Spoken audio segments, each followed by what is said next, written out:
Переверните ноутбук и открутите все винты на нижней крышке. Для разборки вам понадобится отвертка Phillips единичка и пластиковая лопатка.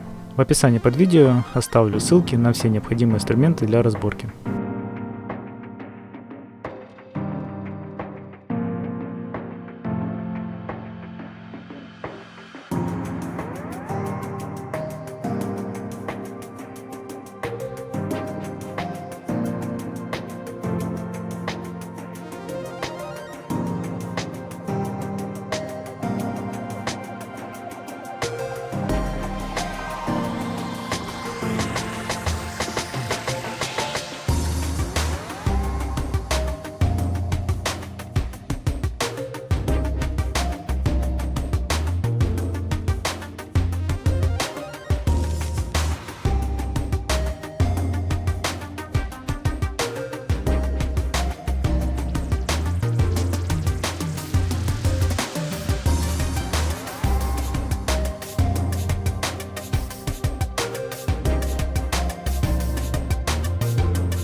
Отключите шлейф аккумулятора от материнской платы.